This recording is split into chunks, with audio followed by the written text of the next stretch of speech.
Thank you, everyone.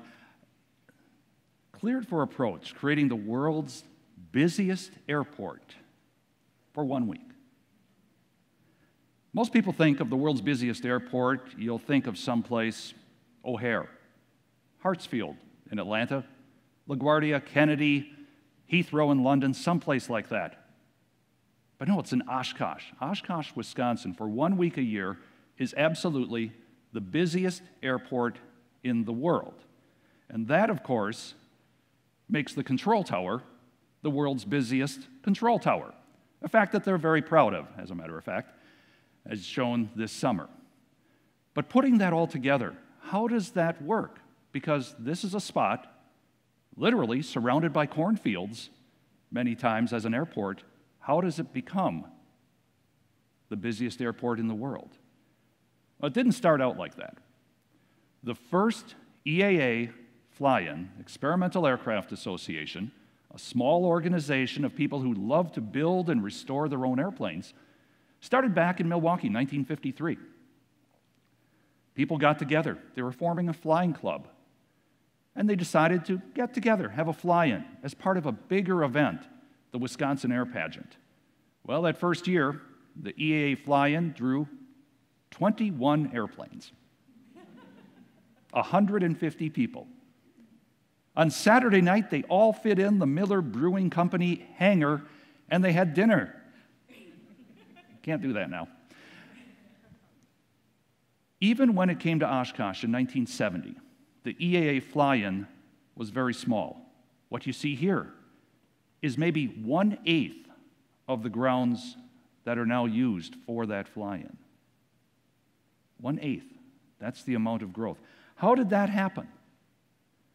A lot of it was organic to grow into this. And the numbers themselves are staggering when you think about it. 500,000 people come to Oshkosh.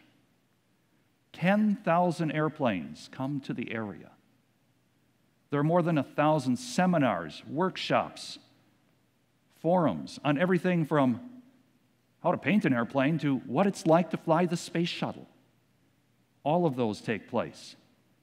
The campground alone, the people staying 24/7 throughout the entire week, creates the second largest city in Winnebago County, 35 to 40,000 people, which we put right next to the largest city in Winnebago County. So suddenly you've got a metroplex of 100,000 people within this little area. But it is something to see how it all comes together. And it is synchronization, and if you talk about a complex machine, it is one. But it's a complex machine filled with people. And of course, filled with airplanes. You might have airplanes such as a 747 landing, or maybe the Concorde, or maybe a B-52 bomber. All of them have come to Oshkosh at one time or another for EAA AirVenture Oshkosh. So you have all of those big airplanes coming in, and all of the logistics that go with that and so forth. And meanwhile, at the same time, you have little bitty airplanes. This is an ultralight airplane. By law, it cannot weigh more than 254 pounds. One of the things we often say is that you can always tell the ultralights because the airplane weighs less than the pilot.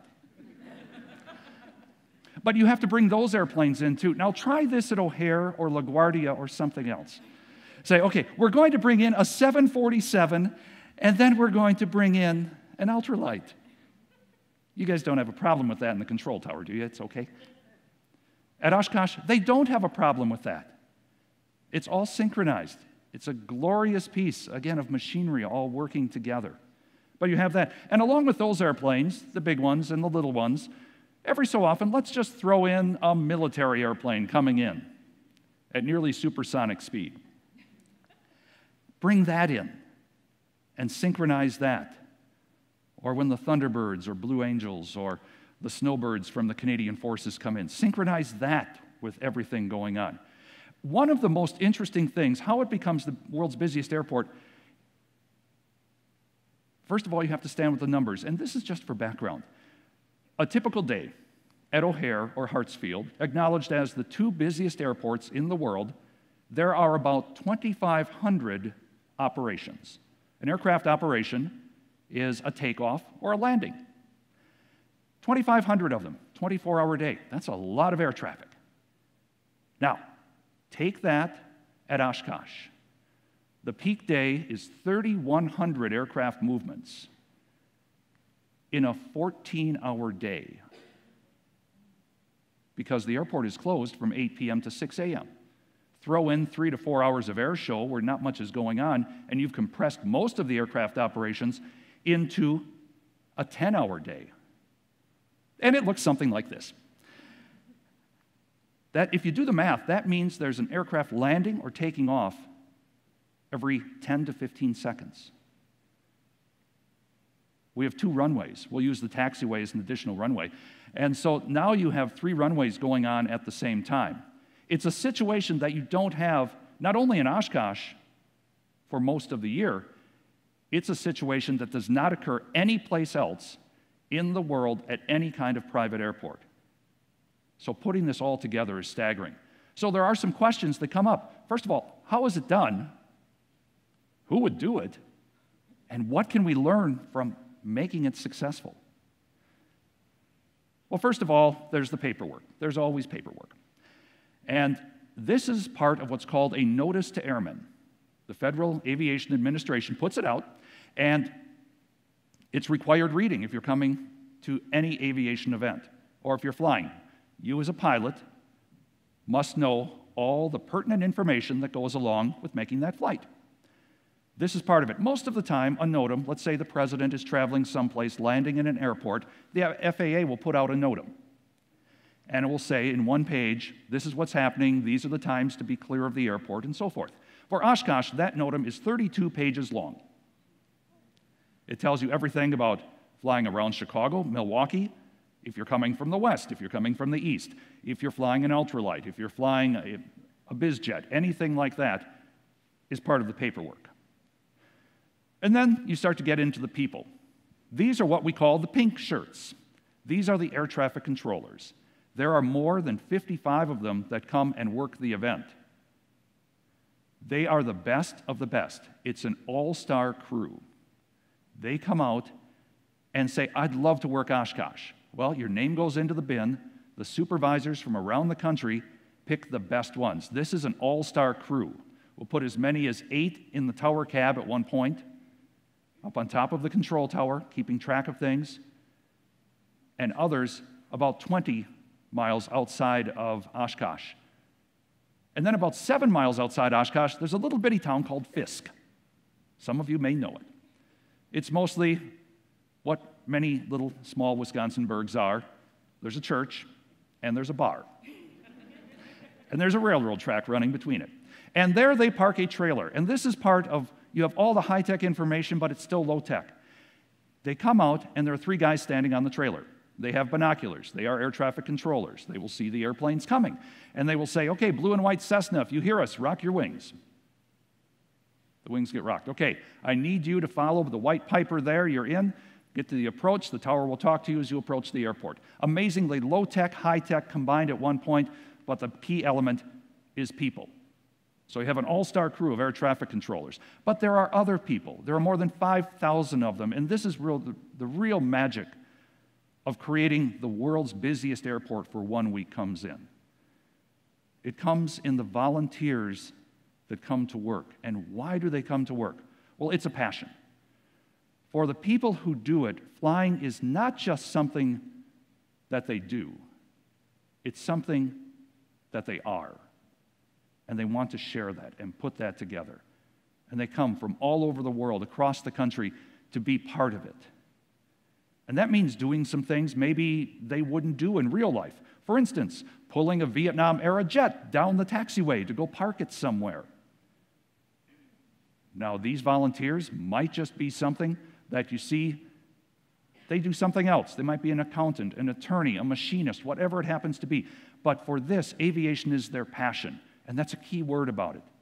Passion. Creating the world's busiest airport, you have to have a passion to do it because it does not exist 355 days out of the year just for those 10 days. It's a little bit like the musical Brigadoon, that suddenly it emerges, and there it is.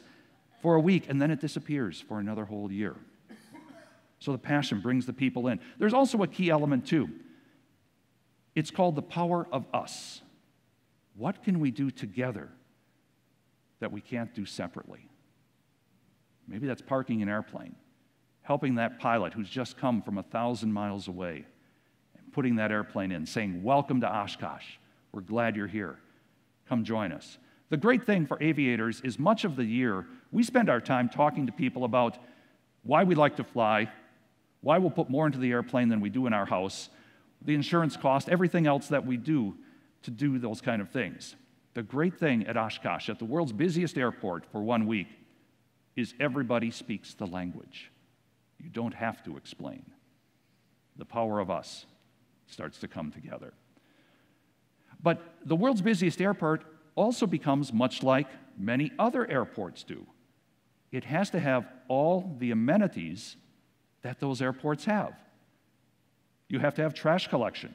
You have to have restrooms. You have to find ways for people to get from one spot to another spot. So the entire infrastructure has to be built for 1 week with all the resources, all the equipment, and especially all the people that are needed. And that might mean driving a tram. Maybe you're a pilot, maybe you're not. But you come, you volunteer, spend your time, sometimes take a week of your vacation from your job, come and volunteer, and drive a tram, and drive other people around the facility. And you say, boy, that sounds kind of dull. The people who drive the trams will tell you they have the best job at Oshkosh. They meet people from around the world. They get to help people. They are part of the experience. And right there is part of the magic. They understand that they are part of a greater whole. It is a magnificent experience. So they get to do that. And what it's all about is making that experience positive for those who come and see the world's busiest airport and the world's largest gathering of aviation. So you might be the person who's standing and helping people to get from one end to the other. And that's all part of it as well. And those people come year after year after year. And again, it creates the magic of it. Also have to mention the community. This was this year, 2016, the Canadian Forces Snowbirds came in. And you see behind it some of the industrial buildings to the east of the airport. And they become part of the magic of creating the world's busiest airport as well. Because when the Snowbirds fly, they have an area called an aerobatic box that there cannot be any people or any kind of vehicles, so on and so forth, except emergency personnel. And for the Snowbirds, the Thunderbirds, the Blue Angels, that's a little bit wider. And it actually takes in part of the industrial park or part of the residences, depending on the year and the power of the jet team. So we work with the businesses on the other side at EAA, and they buy into it too, to help create the world's busiest airport and this event that brings people from around the world. And when you do that, there has to be a benefit, and some of it's economic, certainly, of $110 million coming in every single year for the state of Wisconsin because of AirVenture. But there's more than that. There's a part of pride. It's said if you go to any airport in the world and talk to a pilot and mention the word Oshkosh, they know exactly what you're talking about. Most communities would love to have that kind of recognition. It's something special that we have here. And the community is a big part of it. There are people who come from around the world. They might stay in the university dorms. They'll stay in the hotels. They might camp someplace, either on the grounds or off the grounds. But yet they'll say, everybody's so friendly. We love coming to Oshkosh. Part of that is how you create the busiest airport in the world for 1 week. Having the community say, it's important to us to have that as a part of it. And that's why EA is very proud to have that as their hometown. But all the people, all the community, all that together, it builds a team. Now, the people you see here are from all over the country. They get together once a year. They get together at Oshkosh. And it's the power of the team. It's the power of creating something bigger than you are individually. None of us alone could create the world's busiest airport for 1 week. But together, with organization, it can. It shows the power of people. It shows the power of planning. And it shows the power of positive performance, the things that can happen when those occur. And you have to recognize those people all the time, too. Recognize them not only for the self-pride you have with a job well done, but make sure you hold them up every so often, because within the power of the team, the power of us, is the power of individual pride. And someplace it makes it worthwhile to me. You have to understand that. And it can be something as simple as a t-shirt or a coffee mug or recognition for a job well done, that letter or that patch that comes along. Speaking of patches, those become pretty popular too. As you see here, some people come year after year after year, and it's special to them because when they go back to their hometown, they can say, we do this thing where 10,000 airplanes and 500,000 people come, which makes it more than just about the numbers. It makes it something special. And these people become evangelists for you as they go out and say, there's this magical place called Oshkosh. You have to go visit because it is so special. It means a lot to me. Can I bring you along and be there? And creating the world's busiest airport, again, is all about planning, is all about resources, is all about making sure you have everything you need to welcome airplanes big and small, new and old, to Oshkosh. But it's more than that. And probably the best way it's ever been put is by EAA's founder, Paul Poberezny, who said, we come for the airplanes. Every year we come for the airplanes. But we come back for the people. Whether it's the people of Oshkosh and the surrounding community, who all the people from around the world see once a year, or whether it's each other, aviation enthusiasts. But what they do together with the power of us is create the world's busiest airport. And it's more than just an airport where we go through and stand in the TSA lines and hope that our luggage goes the same place that we do when we arrive. It's a place that creates a memory, an experience, and something they won't forget. Thank you very much.